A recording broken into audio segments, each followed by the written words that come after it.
आणि दिल्लीच्या याच निकालावर अशोक चव्हाण आणि नवनीत राणा यांनी सुद्धा प्रतिक्रिया दिली आहे. काय म्हणालेत पाहूयात.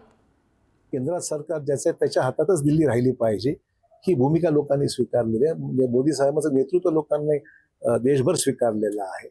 आणि त्यामुळे आपण पाहिलं की जे लोक सातत्याने पंतप्रधान टीका करतात त्यांची काय दारुण अवस्था झालेली आहे. विशेषतः काँग्रेस आज शून्य एकही जागा आली नाही माहिती का.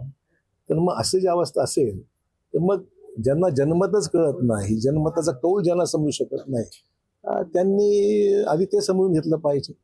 ह्याचं आता आत्मपरीक्षण करण्याच्या पलीकडे विषय गेलेला आहे.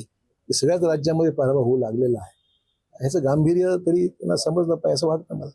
जे कुंभमध्ये महाकुंभाला मानत नाही, ते महाकुंभाचे स्नानाला मानत नाही, सनातनीय धर्माला मानत नाही, हिंदुस्थानचे हिंदू लोकांना मानत नाही, राम भगवानाला मानत नाही, असे काँग्रेसचे राहुल गांधीजींचं आज दिल्लीमध्ये पक्षाचा खाता सुद्धा उघडलं नाही. आणि जे खोट्याची राजनीती करतात असे केजरीवाल, ज्यांचा आज आपल्या स्वतःला निवडून आणू शकल्या नाही, या दोघांना एक सगळ्यात मोठं संकेत आणि त्यांना जे जबाब उत्तर द्यायचं होतं त्यांनी मतदारांना दिलं.